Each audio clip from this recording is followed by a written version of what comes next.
Hey, what's up guys? Thanks for checking out the videos. Today I'm gonna go ahead and go over some basics, just tips and tricks, hopefully to help the newer people get started and get going a little bit faster. I'm gonna be throwing quite a few things out today, but if you need to, you can pause, rewind, rewatch it. I'm basically just gonna explain things, how to do the techniques, and then you're gonna see like hyperlapse mode of me kind of just putting everything into action. But first, let's go over the basics as far as materials and whatnot that you should have. Alright, now one thing that it really helps is not necessarily needed, but it does help, is some kind of a turntable to do your work on. I have this right here. I picked up this little turntable at a yard sale for like $2. So you can look around, you can get something that'll work for you. I have these foam brushes. You use them for mountains, for trees, for so on. It's like $2 at Walmart for this whole pack. Comes in real handy. Some latex gloves, masking tape. Usually I would say a respirator, but my filters are out right now, so I have this dust mask that I'm using. Of course, you're gonna need your spray paint. I use Krylon and Rust-Oleum pretty much always. I might branch out and do some reviews on other paints later, but for right now, that's what I'm working with. You need some newspaper. So I got my newspaper right down here in a bin. And I have some scrap paper right here. I use that, doing clouds or waterfalls or whatever. I'll explain that later on. And another thing, like if you guys have a messed up painting, instead of tossing it and throwing it away, save it. I like to have the painting, save it on standby so you can do some testing. If you want to test some sprays or some designs that you're going to do, it's always better to test it out for the first time on scrap than on your actual painting. And then for your planets and stuff, there's a lot of different things you can use.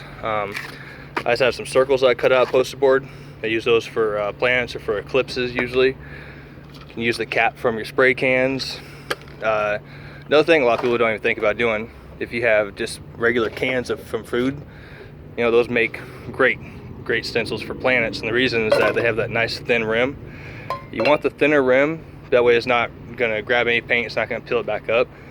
And then also, if you see how the rim is, how it kind of goes all the way out to the edge right here. Some people will have rims like if you have pots and pans lids where the rim kind of goes inward. If you use those, you're gonna have like a kind of dark shadow outline around your planet. It's not gonna really look crisp and clean. So I don't recommend those. Get something that it goes all the way to the edge. All right.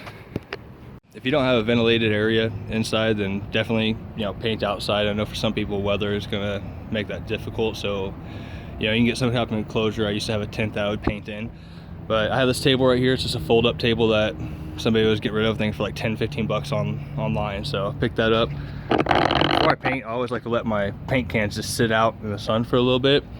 If you paint with the paint cans cold, you're gonna get a lot of spots. You can get a lot of dots everywhere. It's not gonna be as fine of a mist when you paint. So let them sit out, let them warm up before you get started.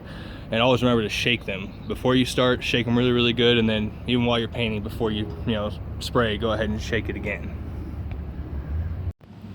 All right, I didn't want to make you guys have to sit there and watch me. I went ahead and basically made a border for mine. Some people just do masking tape on the back of their poster board and stick it down the way it doesn't move. I think adding a border adds just a little bit of class to whatever you're doing, So just use the masking tape. It's somewhat see-through, so it's easy to, you can kind of line it up by eye and make at least somewhat even borders. Doesn't have to be anything perfect. You're gonna have to be careful whenever you're peeling this tape off, but I'll go over that when we get to the end and we're finished with everything. All right, it took a second to kind of get my cans shook up, get my gloves on, and get ready to go. First thing I like to do is I like to start off placing my stencils where my plants are going to be. That way I know where it's at, so I'm not putting excess paint where it doesn't need to be.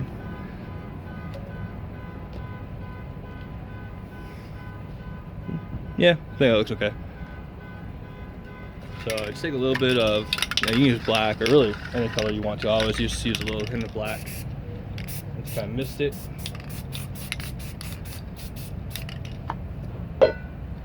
So that you know exactly where your plants are going to be at. For this, I try to use more contrasting colors. So if you look at like a color wheel, you think like primary or secondary colors. Stuff that's really going to pop against each other. So like, red and blue, red and yellow, blue and yellow, stuff like that, green and purple. You can throw oranges in there. Just something that where the colors aren't going to bleed together, because you want your plants to really stick out. So We'll go ahead and do some red and blues today. I'm going to show you two different ways of doing texturing for the planets. You know, neither one's better than the other one, but they each have their own unique look, so it's kind of fun. Also, be sure to check your tips if you got some clogged up tips. You know, you can take a credit card, or I have a little palette knife that I use. Just kind of scrape that off. It's going to help prevent a lot of splattering whenever you're spraying.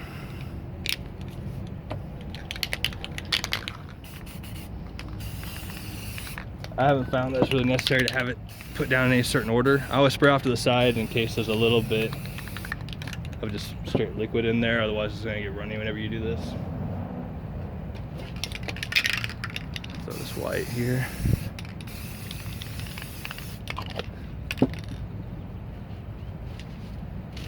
So this one, just kind of crumple up some paper.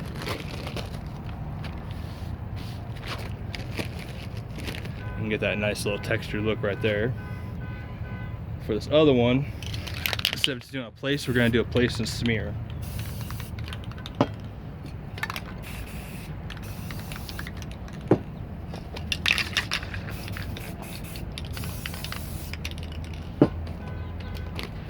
So go ahead and flatten it on it, and then pull back and up at the same time.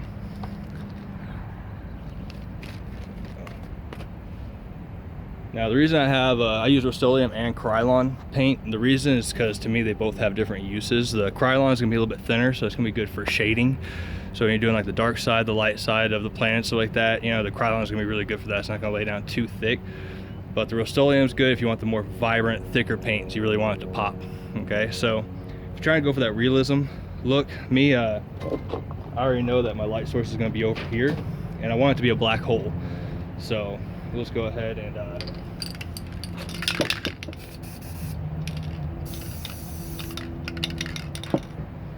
we're going to do that.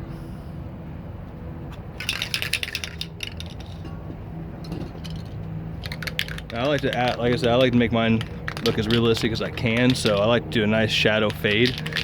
So I'm gonna go ahead and use some red tinting here because I'm gonna have a black hole with a red space coming off of it. So if you got your light source going right here, this is gonna be the back of your planet. Just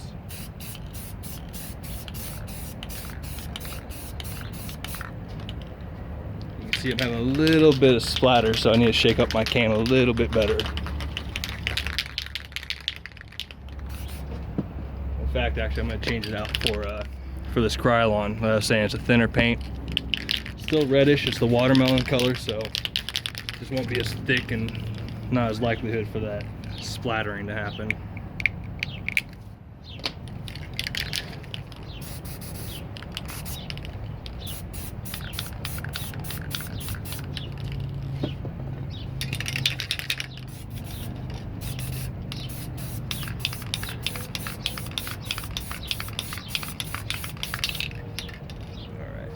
So now you got that nice kind of even fade out going right there. And then sometimes some people like to put the white paint on the top, some people don't. I say let's just go ahead and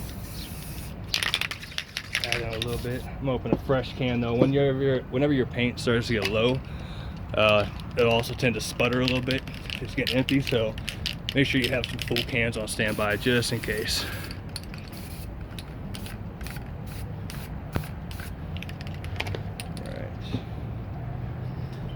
Now right here, I think the biggest mistake that most people make is they don't let the paint fully dry before they place the stencil down on it. If you do that, the paint's going to stick to your stencil if it's still wet, and when you peel it back up, you're going to have like kind of like little pull lines on the paint. It's not going to look crisp, and it's not going to look clean. So as for that, you can do a couple of things. You can either put the painting out in the sun, you know, direct sun, it'll heat it up and dry it quicker, or so I always have some gloss paint standby and a lighter.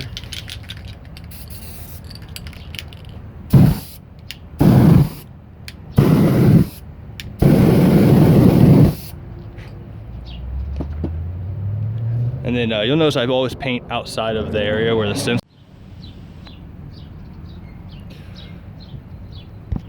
So if you're having issues, like if you want your paint to dry a little bit faster, you can use a little bit of like your clear gloss paint and a lighter, basically, and just heat it up that way. Make sure you grab the right one. I've mixed up cans many times and messed up a painting, and it's really frustrating.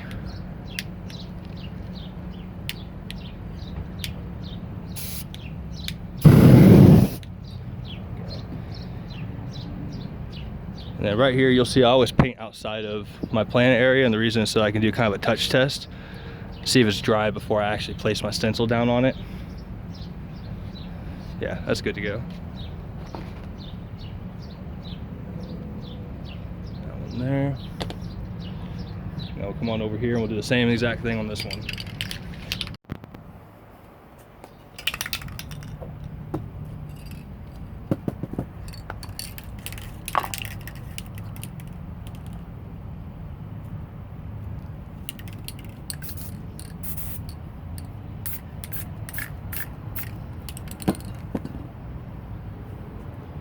And again, make sure it's dry before you try to put anything on there. You know, just do a little test of this area over here. Just put the white down, so we'll give that a second, let that dry up. Alright, so we got our planets all painted. We got it ready to go. Let's go ahead and put this right here. Now it's time you gotta think about what you're gonna be doing. I know I'm gonna be putting some clouds right here. I'm gonna put in some mountains. I'm gonna put some landscape and stuff. But most importantly, I'm gonna have a tree going up over here when I'm done. And with how I do it using the palette knife, basically what it does is it's going to be exposing the bottom layer of paint, so I need to go ahead and put in the colors that I want to show up whenever I do the tree at the very end. So for that, I got my orange and my red, and that's what I'm going to be putting down right now.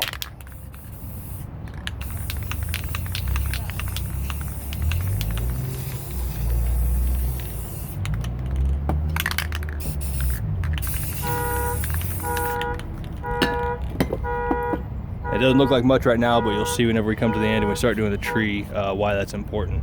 So I'm gonna go ahead and get the sky all colored in. I'm gonna get the black hole colored, and then we'll go from there.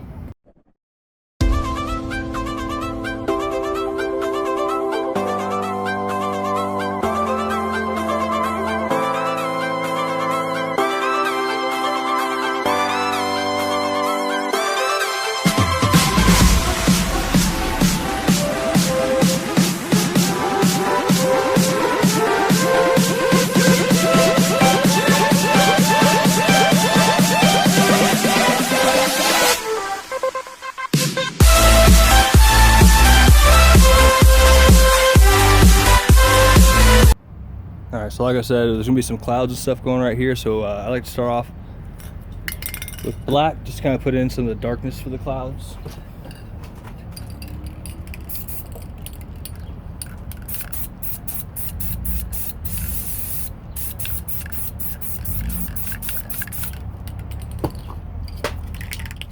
Go ahead and throw in some of that watermelon.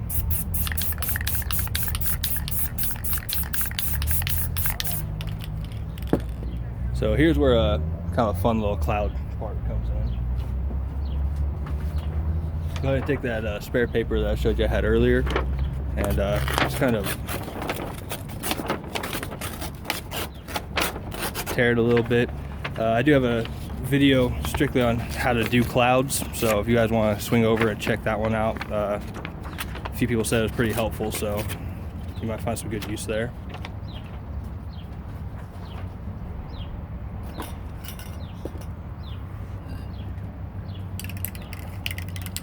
So whenever I'm doing clouds, it's always wherever your light source is, then the poster board, and then the paint can is the easiest way I can think to explain it to remember it. So let's add in some highlights here.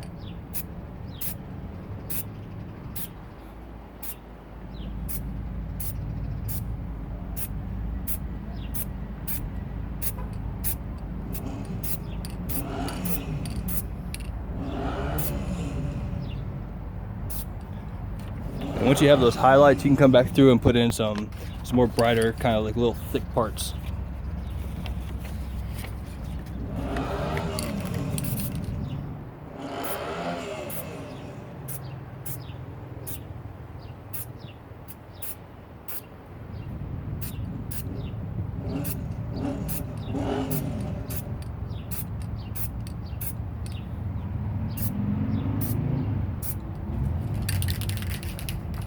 That looks pretty good.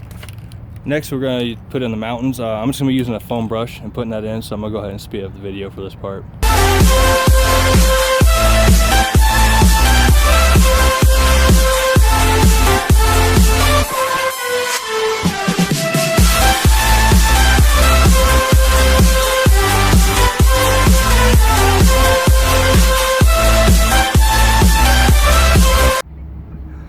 Okay, so now we're going to go ahead and do the texturing for the mountains. Different people do different things. Some people use the palette knife. I like to use a poster board for mine.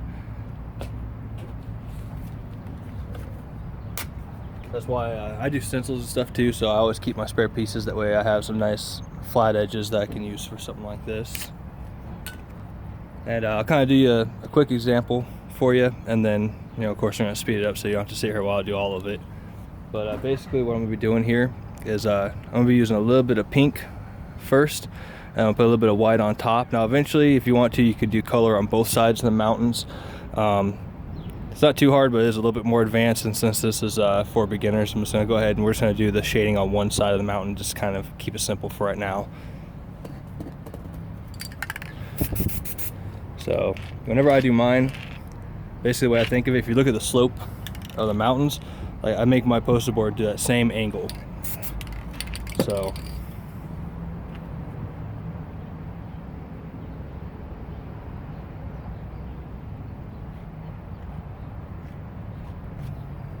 you can see I kind of just keep it with that same slope all the way down. So we're going to go ahead and color in the rest of them, and then we'll do the white on top of there.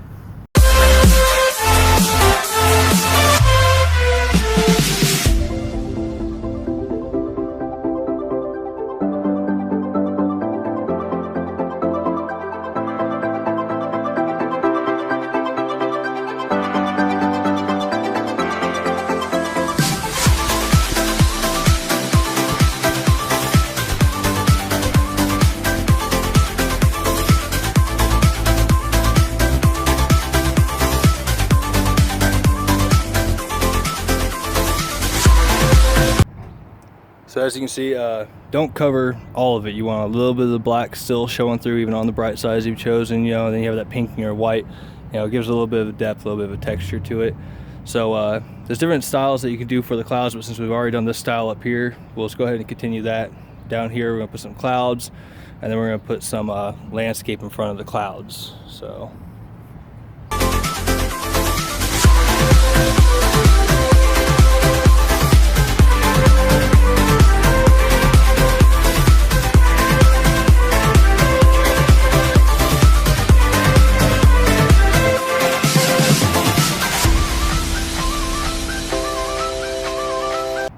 I'm gonna go ahead and put in some trees right here in front of it. Easiest way to do it, just go ahead and use that foam brush again.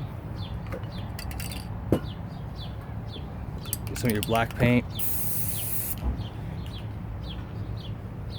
Basically just come through and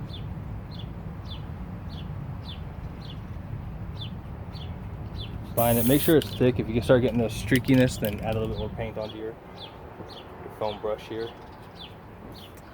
And keep in mind where you're going to be doing things at. Like I already know that where I'm going to be putting my foliage at, so I don't really need to go past right here. Ain't no point in wasting paint. Be sure whenever you're doing this, give them alternating heights, you know. Doesn't have to be anything too fancy, but just kind of think about what a tree line would look like if you were doing that.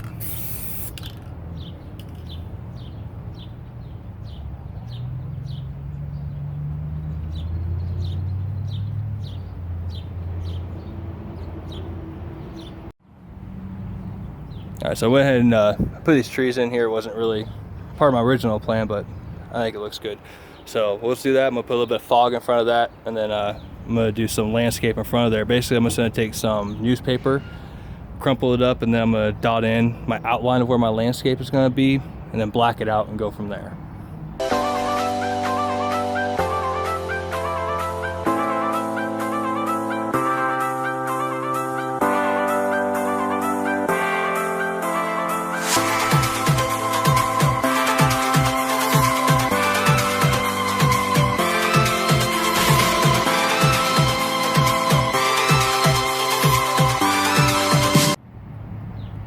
Alright, so we got all of that done. So basically I'm just going to go ahead and put in some waterfalls now. Pretty simple.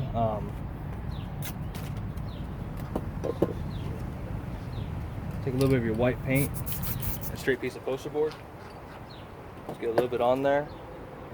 Kind of dab it on. And then just come straight down with it. Pretty simple. It's not too hard. You can do that in different areas.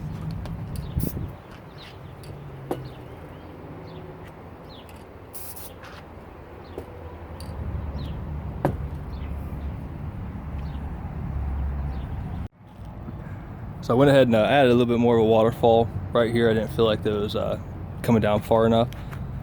So we're gonna go ahead and start doing a little bit of a texturing for the landscape. I'm just gonna keep it simple, like I said, since this is for beginners, and we're gonna do just green bushes. So I'm gonna do actually a light green. This is Satin Lagoon, technically is what it's called. And basically gonna do some of the lagoon right here. And add a little bit of white. Sometimes I use sponges, but for today I'm gonna go ahead and use newspaper. That way if people watching don't have all the materials, you can make do with what you have. Just get that lagoon on there. And then for your highlight, get that edge. It's gonna give you a little bleed through right here so that when you come in,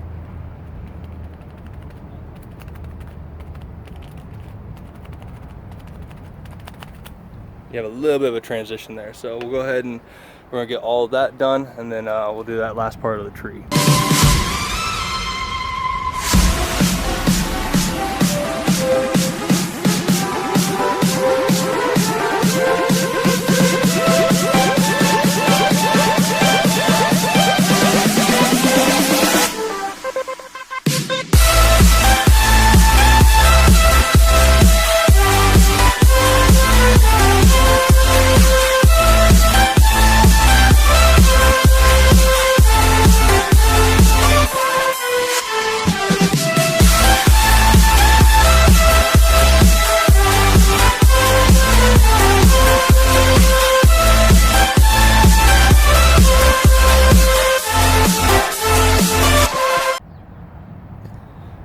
So real quick for these waterfalls, you just go ahead and take, oh, stop bumping that. Go ahead and take this white paint.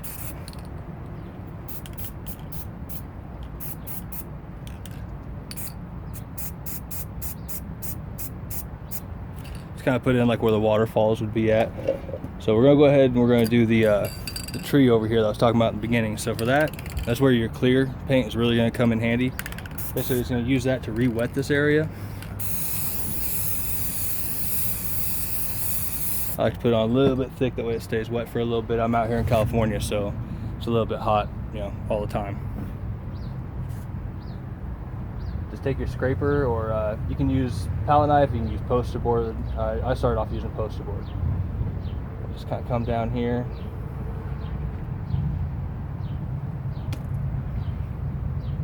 I like to do a couple of passes just to add some texturing to there. And then you can use the same technique, just go ahead and wet up a little bit more of this area. And just kind of come through, and you can add in some branches and stuff too.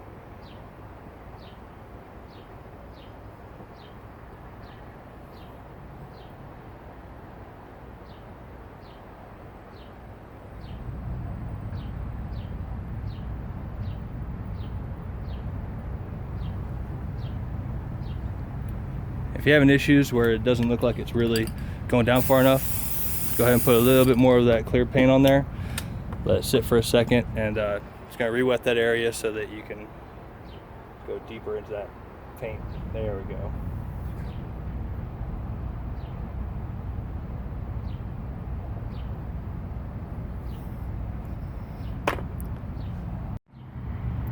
And then to finish it up, I just like to take the black and find it and just kind of darken up the side over here, because some of the bushes are still showing through.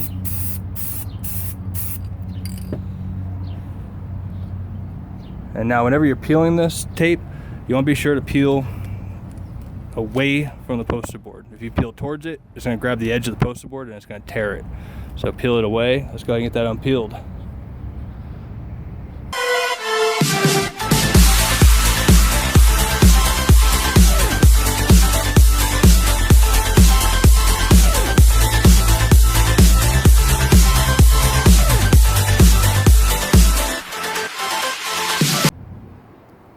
almost forgot to say the most important part. Don't forget, always sign your work. All right, you guys put time and effort into this, so you want to be sure that you get credit for what you did.